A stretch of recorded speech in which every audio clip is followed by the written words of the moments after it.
आमदार प्रतापराव पाटील चिखलीकर आणि युवा नेते प्रवीण पाटील चिखलीकर यांचा वाढदिवस चिखलीकर गावकऱ्यांच्या वतीने साजरा। हरिभक्त परायण प्रकाश महाराज साठे यांच्या कीर्तनाचेही केले होते आयोजन। मराठवाड्याचे लोकनेते लोहा कंधार मतदारसंघाचे लोकप्रिय आमदार प्रतापराव पाटील चिखलीकर आणि नांदेड जिल्हा परिषदेचे माजी सभापती लोहा कंधार मतदारसंघाचे युवा नेते प्रवीण पाटील चिखलीकर यांच्या वाढदिवसानिमित्त चिखली येथील गावकऱ्यांनी हरिभक्त परायण प्रकाश महाराज साठे यांच्या कीर्तनाने मोठ्या थाटामाटात वाढदिवस साजरा केला। कोलंबी संस्थानचे मठाधिपती श्री श्री 108 यदुबन महाराज कोलंबीकर, रगनपुरी मठ संस्थानचे मठाधिपती रतनपुरी महाराज यांची या कार्यक्रमाला प्रमुख उपस्थिती होती। यावेळी माजी आमदार मोहनअण्णा हंबर्डे, दिलीप पाटील धर्माधिकारी, राष्ट्रवादी काँग्रेस पक्षाचे नांदेड जिल्हा दक्षिणचे अध्यक्ष शिवराज पाटील होटाळकर, नांदेड जिल्हा उत्तरचे जिल्हाध्यक्ष बाळासाहेब पाटील रावणगावकर, महादेव पावडे, मुक्तेश्वर धोंडगे, माजी आमदार अविनाशरावजी घाटे, माजी आमदार ओमप्रकाश कोकर्णा, श्रीमती अश्विनी जगताप, श्रीमती मेघना कावेली आदी मान्यवर उपस्थित होते।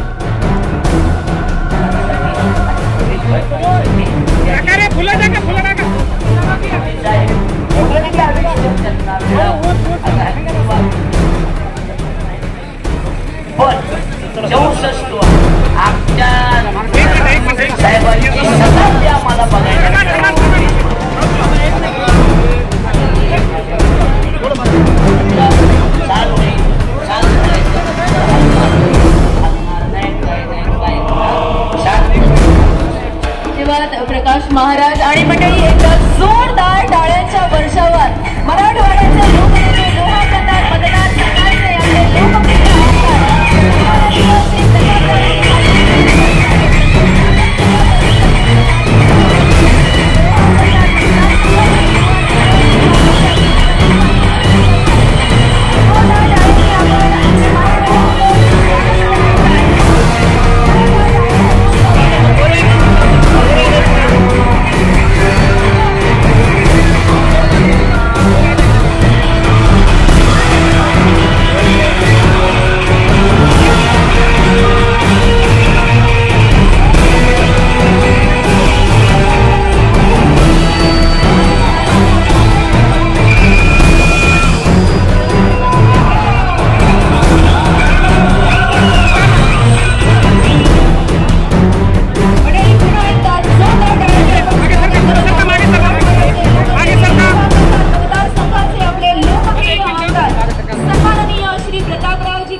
ओके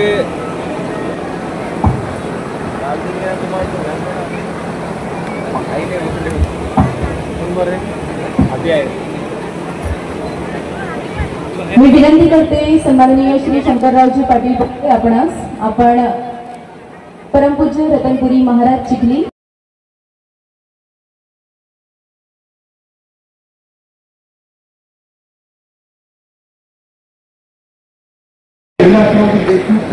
मुख्यमंत्री मी अपक्ष निवडून आल्याच्या नंतरही विलासराव साहेबांना पाठिंबा दिला। मी आज सांगतो आतापर्यंत कधी बोललो नाही, त्याच्या पुढे बोलणार। 2004 ला याच राष्ट्रवादी काँग्रेस पक्षाने मला सांगितलं होतं की उद्या राज्यमंत्री म्हणून शपथ घ्या, पण पाठिंबा राष्ट्रवादीला द्या। पण मी विलासराव देशमुख साहेबांना पाठिंबा दिला। एकदा समान देण्यावर आपण बदलायची नाही भूमिका ठेवली आणि विलासराव देशमुख साहेबांच्या नेतृत्वात काम केलं। मंत्रिपद बाजूला ठेवण्याची भूमिका त्या प्रकार विलासराव देशमुख साहेबांनी माझ्यावर काय प्रेम केलं हे मी सांगण्याची गरज नाही। जेवढं प्रेम बळीराव पाटलांनी केलं तेवढं प्रेम सुभाषराव पाटलांनी त्याच बरोबरीचं प्रेम विलासराव देशमुख साहेबांनी माझ्या मुख्य सराव आहेत, अनुकायताई आहेत, कंधारची सगळी मंडळी साथी नाही।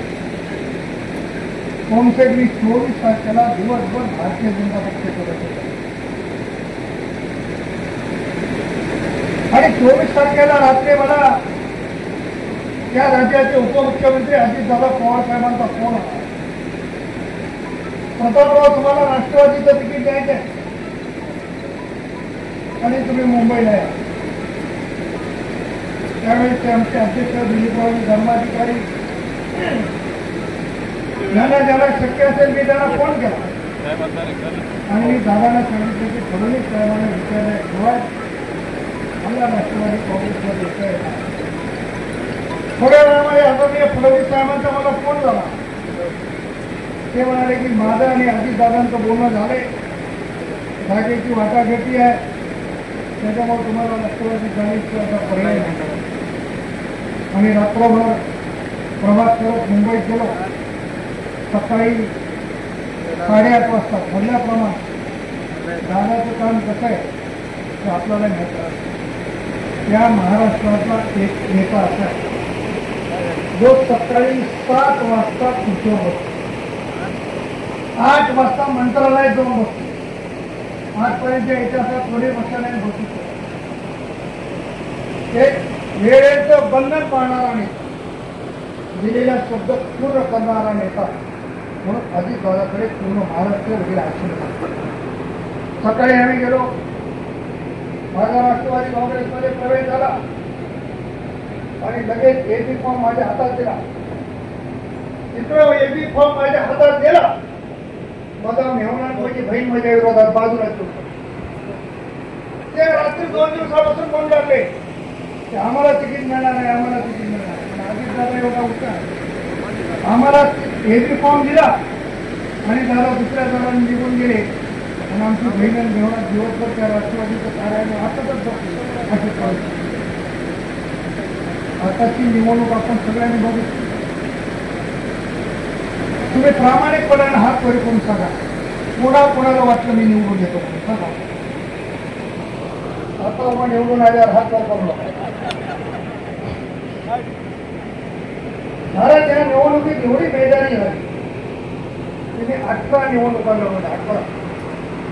पण या निवडणुकी एवढा जातीवाद, या निवडणुकी एवढा द्वेष, या निवडणुकी एवढा विरोध मी माझ्या आयुष्यात केला.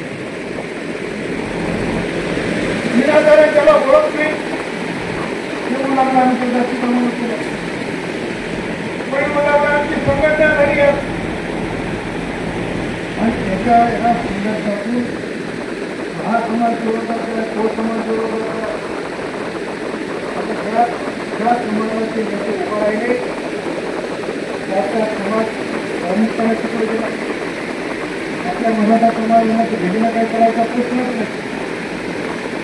आता मी म्हणाला लोक मिळाला पक्षाच्या नोकरी बघून आता त्याला मजबूतपणे जणांनी पडले. मला ही अवस्था निर्माण झाली. पण सरदार आणि या तालुक्यामध्ये आपल्या समाजामध्ये ही चांगला विचार करण्यात त्याला निधी सगळ्यात अधिक द्यायचं काम प्रताप पाटील. कुठलंही मतसंस्थान घ्या, उमरत पासून सुरू करा. मी उमरतच्या मतसंस्थानला 8 कोटी रुपये, बोरीच्या महादेवाला 17 कोटी रुपये दिले. आपल्या बाजूला गोंड्याचं देवस्थान आहे, आपण तिथे रोज जत्रेला जात होतो किंवा एरी जात होतो.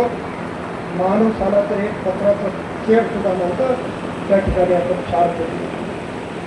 कोलंबीच्या मतसंस्थांना मी 1.5 कोटी रुपये दिले. असे कितीतरी संस्थांचा मी त्या ठिकाणी ओळख केली. त्या साधू संतांचे आशीर्वाद ते माझ्या पाठीशी कायम आहे. म्हणून कोण किती विरोध केला त्याचा मला विरोध माझ्या पाठीला करून देणार. पण जोपर्यंत तुम्ही आहे, जोपर्यंत साधू संतांचे आशीर्वाद आहे, तोपर्यंत स्वतः पडण्याचं कोणीच काही करू शकत.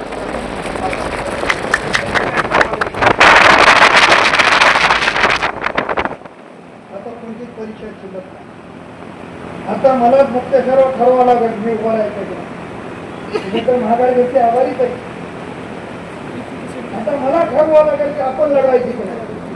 मी जोपर्यंत उभा राहणार तोपर्यंत त्या तालुक्यामध्ये आमचे कोणी जन्मलं नाही असं जर म्हणत तेवढे आशीर्वाद काय होते की छोट्या मोठ्या गोष्टीसाठी कोणाला एकूण एखादं झेपवत नाही.